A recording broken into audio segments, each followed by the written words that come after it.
ذبح کر دیا جاتا ہے۔ بیٹا زنا کرتا رہے اور جی چھوڑ چھار ہے، بیٹا زنا کرے اور جی چھوڑ چھار ہے، کر دی رہ جانے، شادی کر کے زنا نہیں چھوڑتے، اور بچی پر شک پڑ جائے تو ذبح کر دیتے ہیں۔ اس راوی نے کتنی بچیوں کو نگلا ہے، یہ تمہارے اب تو خشک ہو گیا، میں تو یہیں پیدا ہوا ہوں،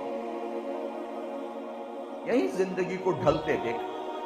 اس راوی نے کتنی بچیوں کو نگلا ہے، کتنی بے گناہ بچیوں کو۔ میں ذمہ داروں کا بیٹا، میں کمی نہیں، میں اس معاشرت کو جی بوڑھے ہو کر بھی زنا نہیں چھوڑتے، بوڑھے ہو کر زنا نہیں چھوڑتے، اور ان کی غیرت پہ کوئی آنچ نہیں آتی۔ انہیں میاں صاحب بیٹھ ہویا، انہیں مار صاحب بیٹھ ہویا ہے، انہیں سردار صاحب بیٹھ ہویا ہے، اور بچی پہ شک پڑ جائے۔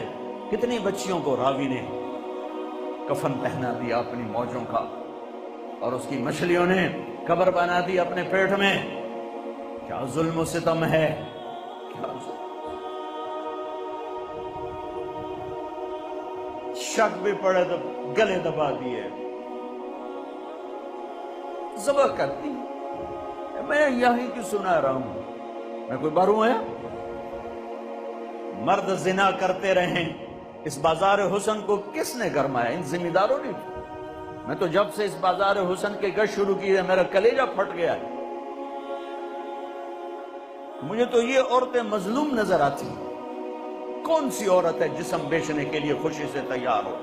کون سی لڑکی ہے جوانی کا کو بیچنے کے لیے؟ کون بچی ہے جو گھنگرو باندھے گی خوشی کے ساتھ؟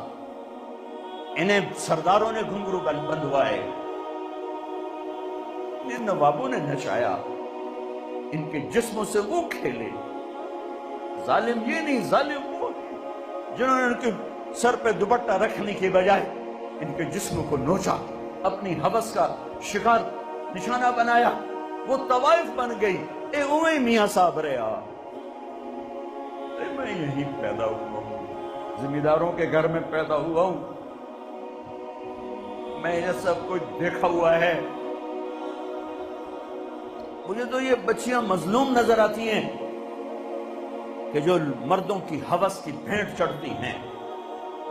رات ایک بچی میرے پاس آئی ہوئی تھی، میاں صاحب میری کدائیں شادی کرا، جتھے گل کرے نہیں ہوں آدھے میرے نال اونج رہے میں شادی نہیں میری کدائیں شادی کرا۔ عورت کی فطرت ہی نہیں ہے کہ وہ گھنگرو باندھ کے محفل کی زینت میں، عورت کی فطرت میں تو حیا، پتہ نہیں کن دکھوں سے گزر کر کوئی بچی گھنگرو باندھتی، کوئی بچی اپنے جسم کو بیچتی۔ وہ ہیں سولی پہ لٹکائے جانے کے قابل جو ان کے جسموں کی قیمت لگاتے ہیں، ان کو عزت کی چادر نہیں پہناتے، اپنی ہوس کی بھینٹ چڑھاتے ہیں۔ انہیں سردار صاحب ہیں، ماہ صاحب ہیں، میاں صاحب ہیں، چودھری صاحب ہیں، وہ طوائف بن گئی۔ ایک سردار صاحب رہا۔ میرے نبی فرما رہے ہیں عائشہ کوئی گناہ ہوا ہے تو توبہ کر لے، اللہ معاف کر دے گا۔ اللہ اللہ، اور اگر نہیں ہوا تو اللہ ضرور تیرے حق میں فیصلہ سنائے گا۔ تو حضرت عائشہ 24 گھنٹے سے سوئی نہیں تھی، اٹھ کے بیٹھ گئی، رو رہی تھی، ایک دم آنسو خشک ہوئے۔ ابا میری صفائی پیش کر۔ ابو بکر بیٹی میں کچھ نہیں کہہ سکتی۔ اماں میری صفائی پیش کر۔ کہ بیٹی میں کچھ نہیں کہہ سکتی۔ تو فرمایا اگر میں جھوٹ بولوں تو اب سب مجھے سچ مانو گے، اور اگر میں سچ بولوں تو کوئی مجھے سچا نہیں مانے گا۔ میں اپنے اوپر الزام کیسے دھر لوں؟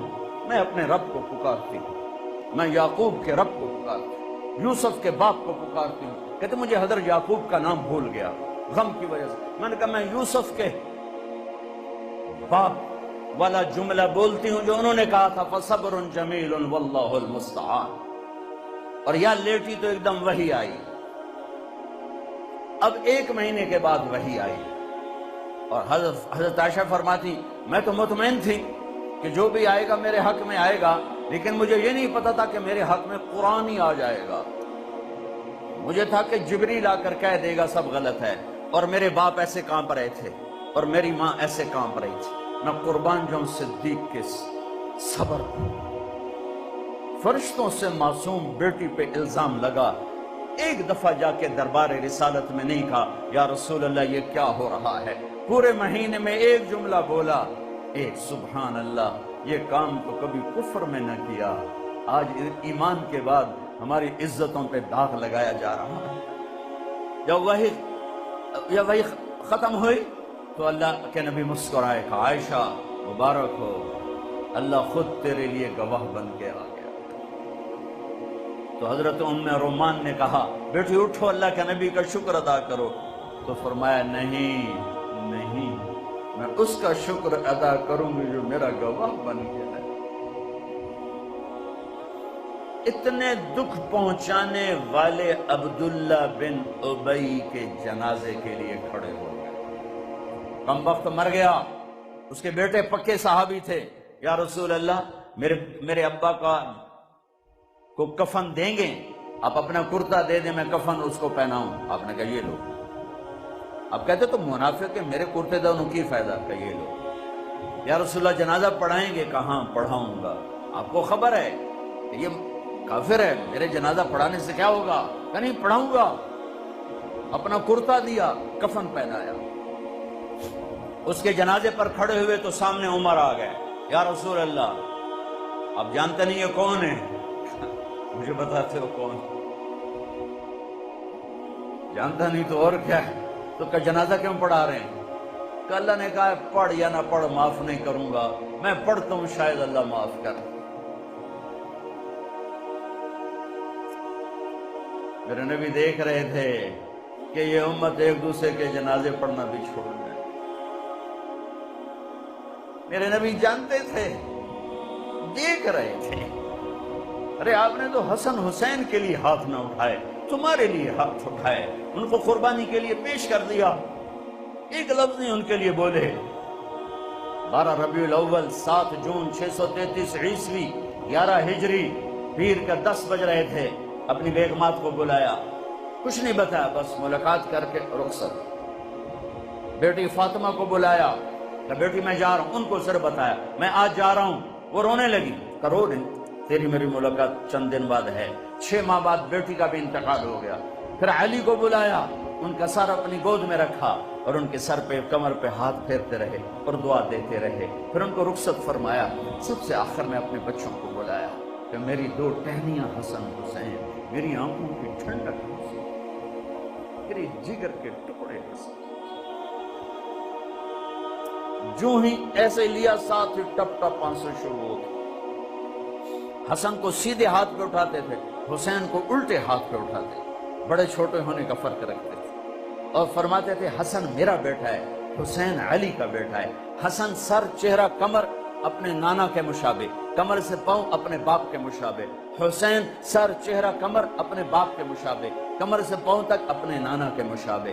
اس مشابہت میں آپ فرماتے حسن میرا بیٹا ہے، حسین علی کا بیٹا ہے، اور ان کو یوں سینے سے لگا کر کہتے اے اللہ میں ان سے پیار کرتا ہوں، تو بھی ان سے پیار فرما، اور جو ان سے پیار کرے ان سے بھی پیار فرما، جو ان سے بغض رکھے ان سے بغض رکھ۔ حضرت ابو ہریرہ فرماتے ہیں میری آنکھوں نے دیکھا اور میرے کانوں نے سنا، اللہ کے نبی نے حسین کو یہاں پاؤں پہ کھڑا کیا ہوا تھا اور ان کے ہاتھ پکڑے ہوئے تھے اور کہہ رہے تھے چڑھو اوپر، چڑھو پہاڑی پر، چڑھو پہاڑی پر، اور وہ معصوم بچہ لرزتا ہوا اوپر آ رہا ہے، اوپر آ رہا ہے، اوپر آ رہا ہے، گھٹنوں تک آئے، رانوں تک آئے، کہا اور اوپر آؤ، اور اوپر آؤ، پیٹ پہ چڑھا کر خود یوں نیچے ہو گئے، ایسے ہو گئے، اور اوپر آؤ، اور اوپر آؤ، یہاں تک کہ یہاں تک چڑھا لیا، یہاں تک چڑھا لیا، پھر دونوں ہاتھ کس کے پکڑ لیے، کہا منہ آگے کرو، منہ آگے کرو، تو حسین نے منہ آگے کیے تو آپ نے ہونٹوں کا بوسہ کہ اے اللہ میں اس سے پیار کرتا ہوں، تو بھی اس سے پیار کر۔ اور یہی کٹا ہوا سر ابن زیاد کے سامنے تھا، اور جن ہونٹوں کو نبی نے چوما تھا اس پہ وہ سوٹیاں مار رہا تھا، تو حضرت انس کھڑے ہو کر کہنے لگے ان ہونٹوں سے چھڑی ہٹا لے، میں نے ان ہونٹوں پہ نبی کے ہونٹوں کو لگتے دیکھا۔ دعا نہیں کی، بلایا، گلے سے لگایا، پیار کیا، روئے، بیویوں کو الوداع کیا، نہیں روئے، بیٹی کو رخصت کیا، نہیں روئے، علی کو رخصت کیا، نہیں روئے، حسن حسین کو دیکھتے آنسو، دعا نہیں مانگی۔ ایک زہر میں تڑپتا ہوا دیکھا، ایک کا سر کٹ کے نیزے پہ چڑھتا ہوا دیکھا، کچھ نہیں بولا۔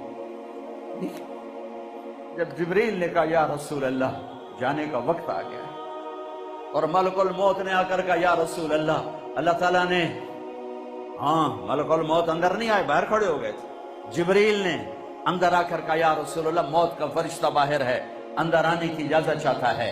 آپ نے فرمایا آ جائے۔ اس نے آ کر کہا السلام علیکہ یا رسول اللہ، اور کہا یا رسول اللہ آپ پہلی ہستی ہیں، میں سلام کر رہا ہوں، میں نے کبھی سلام نہیں کیا، آپ پہلی ہستی ہیں۔ اللہ نے کہا پوچھ کے اندر جانا، بن پوچھے نہ جانا، آپ پہلی ہستی ہیں۔ اللہ نے فرمایا تھا آنا چاہیں تو لے آنا، رہنا چاہیں تو چھوڑ کے آ جانا۔ آپ نے فرمایا اگر میں کہوں تو میری جان بھی نکالو گے؟ ہاں جی نکالوں گا۔ آپ نے پھر جبریل کو دیکھا، کیا کہتے ہو؟ نے کہا یا رسول اللہ اللہ آپ کی ملاقات کے شوق میں۔ کتے تو جھنڈیاں لگ گئی ہیں، تیاریاں ساریاں پوریاں، اگو تہاڈی مرضی۔ او میرے بھائیو،